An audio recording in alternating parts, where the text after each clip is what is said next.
written comments. So. There we go, it's right there. Okay. It's immediately adjacent. I've got 150 foot of common property line with this slummy project going on. Good afternoon. I'm calling the Tuesday, January 3rd, 2023 Design Review Committee meeting to order at 3 o'clock.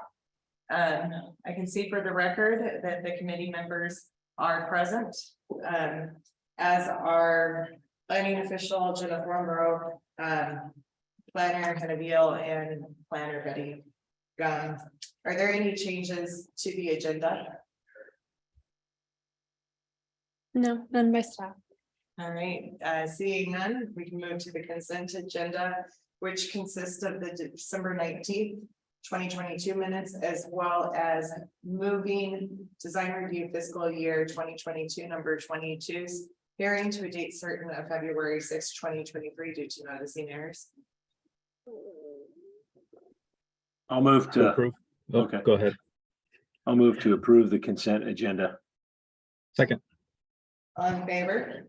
Aye. Thank you. And then that will bring us to a public hearing for design review fiscal year 2022 number 23. I can see that Ms. Delgado is on Zoom. Hi, can you guys hear me? We can, thank you. Yes. Yes. Are you able to see my screen as well? Yes. Yes. My name is Jorre Delgado, 421 East Track Stand Lane, Garden City, Idaho. I'm here to represent the Silver Bucket Project at 306 East 46th Street in Garden City.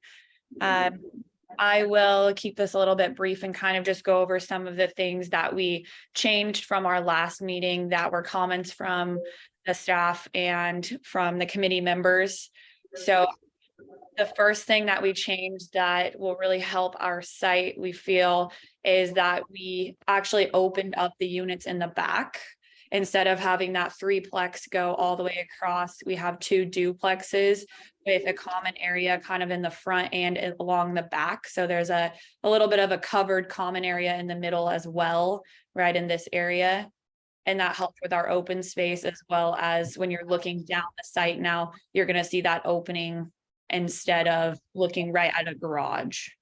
And then we also added our detached sidewalk along the front. So we have the 8-foot landscape buffer with the 5-foot sidewalk and then our site. So we are co-compliant now with the type of sidewalk that was being requested. And then this is kind of what the rendering and what that back of that building would look like. I don't have a straight on one yet. We're trying to figure out how that will look and how it'll lay out right there, and what type of common open space we're going to put there, and whether we're going to put some benches or some tables, maybe make it a picnic area or something. But more than likely it will look similar to this. So there will be a covered walkway down the middle. And then this is the elevation on the front and the back look like. So you'd be looking down the site into this, and then open area right here and behind it. And then as far as the rest of the buildings, a lot of the buildings stayed the same as far as the footprints. Just the site layout changed a little bit. So I will keep it at that, and I'm open for questions. Thank you. Any questions for Jorre Delgado? Just quickly walk through from 46th Street to the street front duplexes. So those, it's kind of a hard angle to see. Let's do a different one. So we weren't sure if a walkway, we have a door here, but it's also a garage. And I know that you guys had wanted that building to kind of address 46th Street more. But once we added in the detached sidewalk, we weren't sure if we were going to throw a sidewalk here, since there is already one here and here. We are able to, But I wanted to get your guys' opinions first because we just heavily landscaped it instead to meet the landscaping requirements. Okay, thank you. Nothing from me at this time. All right, then I will hand it over to Hanna Veal for staff report. Good afternoon, everyone. Like Jorre, I'll kind of keep it short and sweet. The staff report does analyze all the new material. However, what Jorre has here presented here today is a little bit different than what was submitted. So what is up on the screen right now shows a detached sidewalk, whereas previously it was an attached sidewalk. Regardless, it's still conditioned in the decision document to require that detached sidewalk. And then as far as the landscaping requirements go for that frontage area, there are, I believe it's 3 required street trees, and they have proposed 5 back of sidewalk. So as part of that condition, it's requiring that at least 3 of those 5 trees be moved into that landscape buffer between the street and the sidewalk. The site did change a little bit. So previously the units towards the rear, they were not duplexes, and now they are duplexes, and it sounds like there might be some kind of attached breezeway or walkway or some kind of common space that Jorre described here today. And that would be different than what the resubmitted plans were previously. So staff hasn't analyzed the newest rendition presented here today. But with the resubmittal, I was able to analyze the common open space, and the common open space is about 100 square feet deficient in square footages. So with the rear units being changed to those duplexes, it changed the overall requirement of common open space. It lessened it to about 5,040 square feet, but it's still, or it's lessened to 5,150 square feet, and they're only providing 5,040 square feet. So it's just a little over 100 square feet short of that minimum requirement. It has been conditioned to require the code compliant common open space, and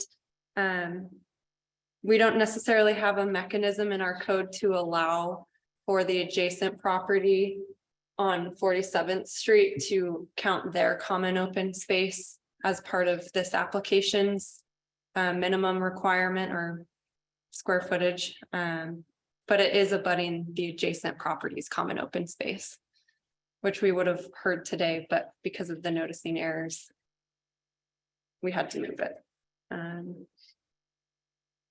And I guess with that, that kind of sums up all the changes. So I'll stand for any questions. So Hannah, on the color coded common open space plan that Jorre has provided, that the greens basically are what is deficient 100 square feet, is that right? Interior common. Yeah, so we were able to count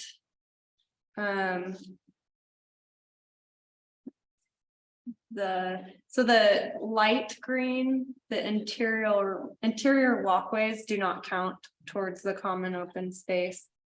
The remaining internal landscape, kind of in that medium shade of green, doesn't count because it's not meeting the minimal dimension standard. Okay. So dark green does, and then so it's essentially the orange is meeting it. Okay. And then some of the yellow. Okay. I just wanted to get a bearing on what is and what isn't and how far they had to go. But if you've conditioned that, it seems like it can move forward with that condition, and then they can work with that.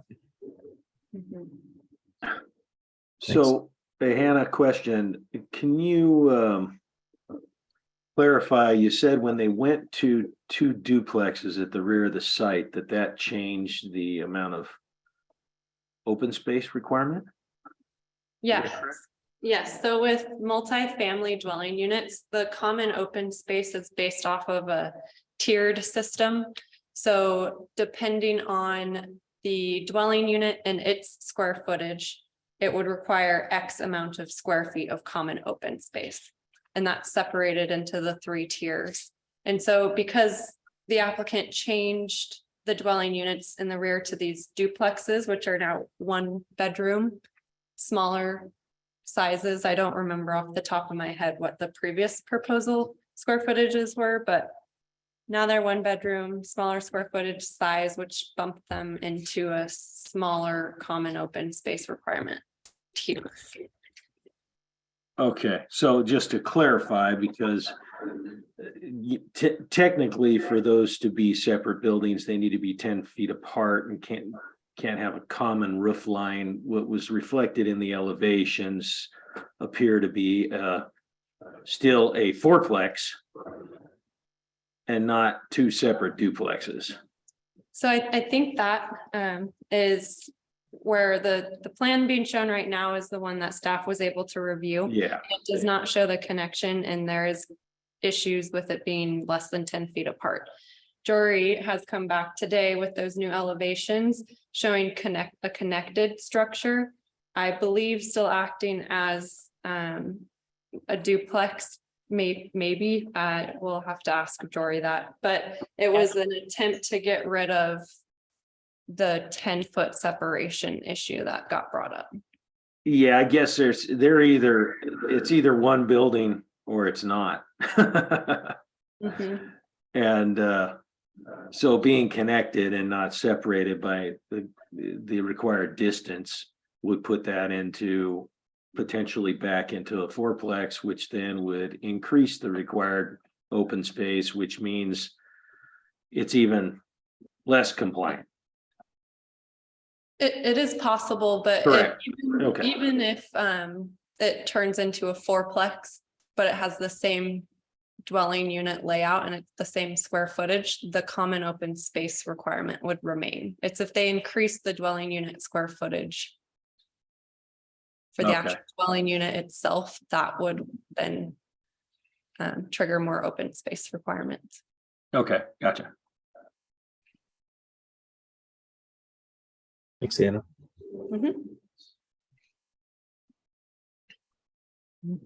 Thank you. And then we do have a couple of people here. Would either one of you wish to testify on this matter? No. Okay. Thank you. No, okay, thank you. And then I'm not seeing anyone online. In case I'm incorrect, is there anyone online that wishes to testify? Okay, seeing none, we can turn this matter back over to Ms. Delgado. So just to clarify on this back part, like Hanna said, we do intend to still keep it as duplexes with those smaller units, the smaller square footage. And then our attempt was just to connect these and make a partially covered area of the common open space. So they are duplex technically, but yes, they do have a connecting roof. So if we need to call it a fourplex, we can, but we had just changed the terminology to a duplex and made the unit sizes smaller.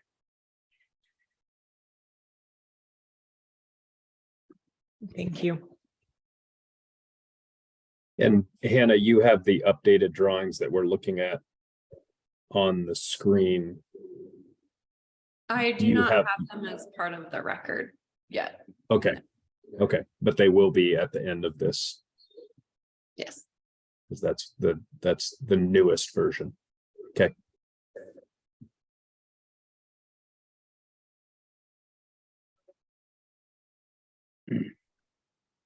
All right, with that, I'll close the public hearing and turn it over to the committee members for discussion.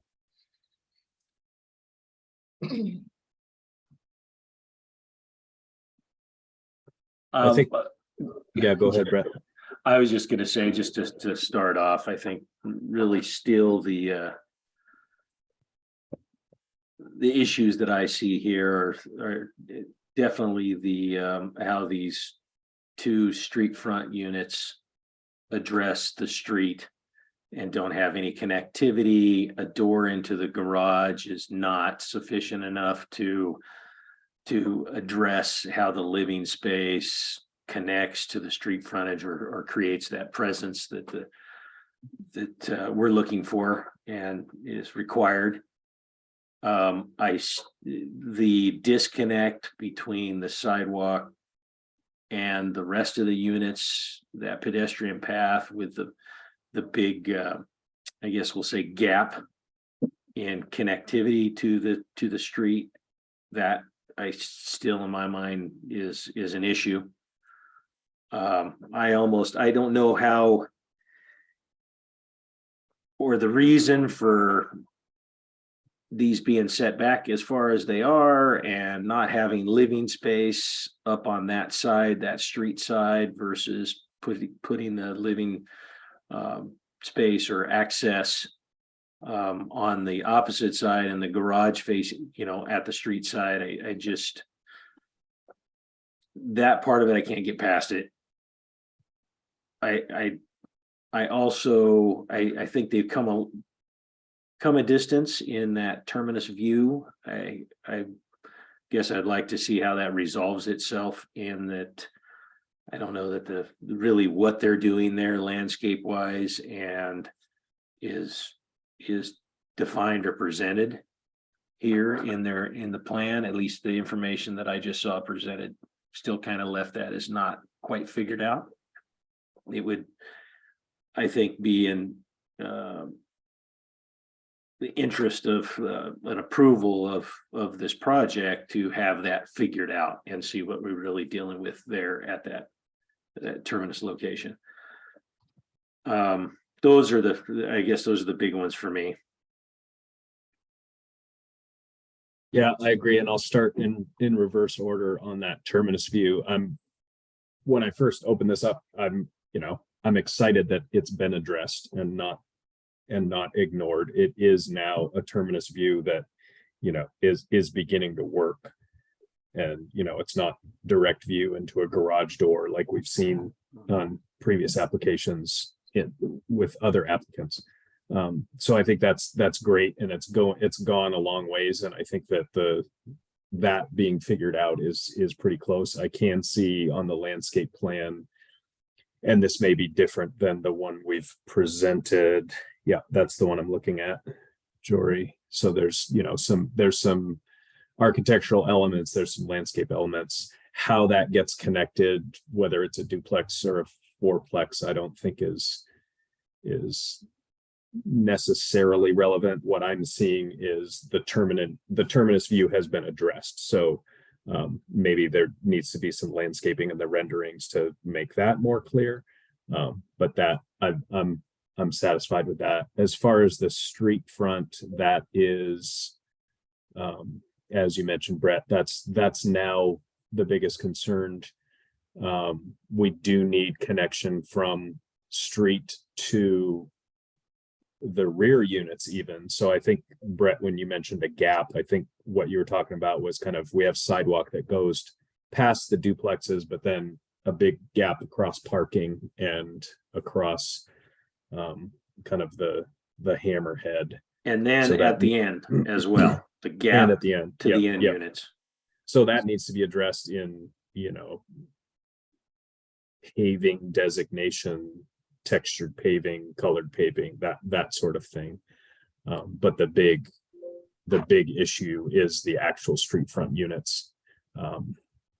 Sidewalk to entry, the entry of those duplexes. And as Brett said, the entry of a duplex isn't a garage side door. It's the entry into living space. So that's the big hang up on this moving forward at this point, is those need to be street front units, not a garage side door that's facing the street. Eyes on the street, entry on the street, access from the sidewalk.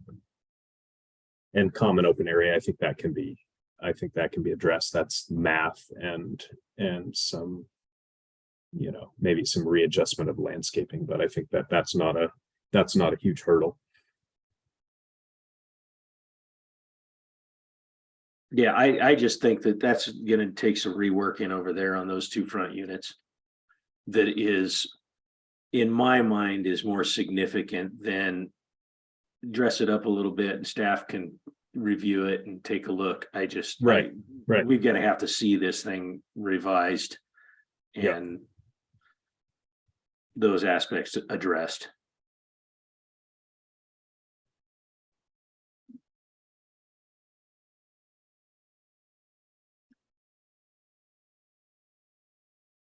Given the area available at the front of the unit, I don't, it's not an impossible task. I can't imagine that, with the building footprint that exists, that there's not a way to make a attractive street facing frontage to this building. Yeah, no, I would agree, and that's why I guess I'm not understanding the reason for pulling it back so much, other than you definitely have a greater setback off the garages than you do if you've got living space up there. Unless there's some kind of easement there, which I don't think there is, that prevents kind of bringing the building, kind of designing these appropriate for that front streetscape. Yeah.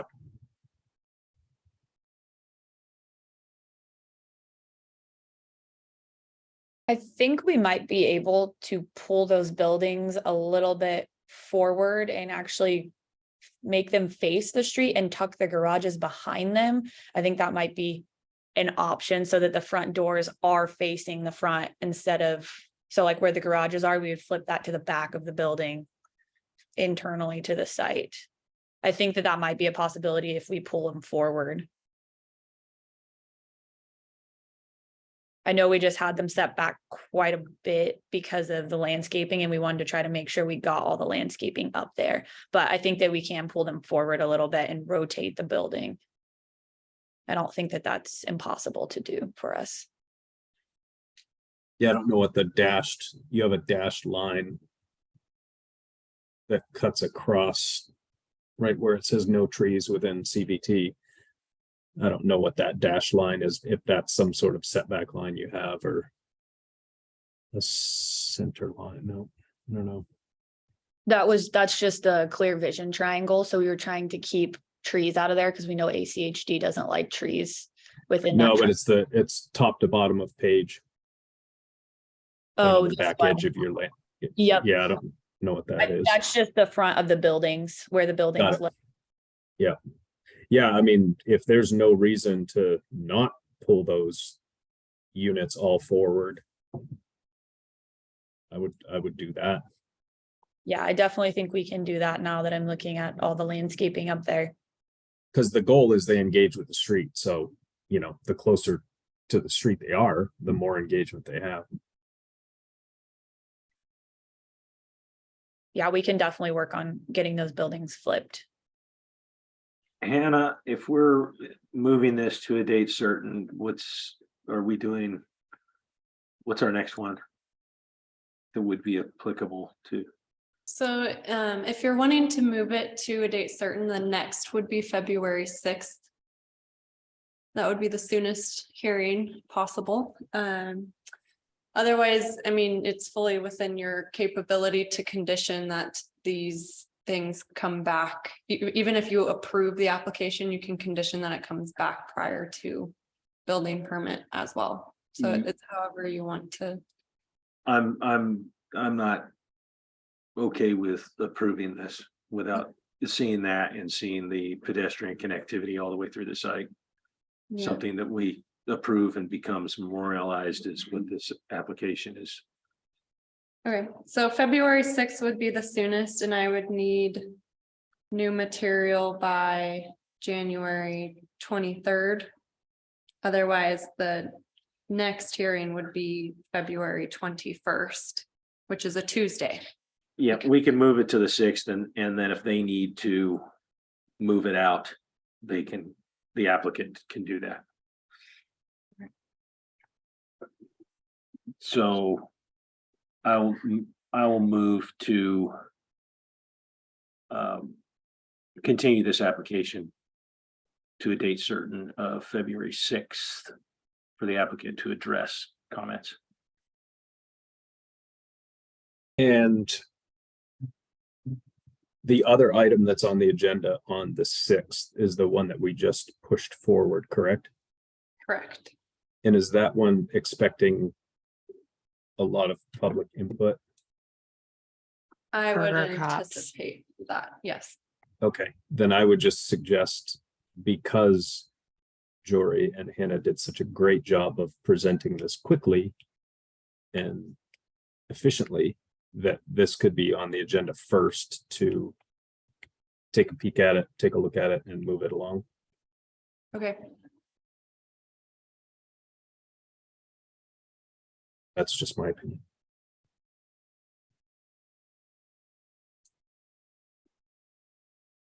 All in favor? Hi. Aye. Thank you. Thank you, guys. Thank you. And that concludes the agenda items that we have for you today. Great. That sounds good. Do you have discussion, or should we move to adjourn? I can't think of any discussion, but once we adjourn, I do have a question, so. Okay, then move to adjourn. Second. Aye.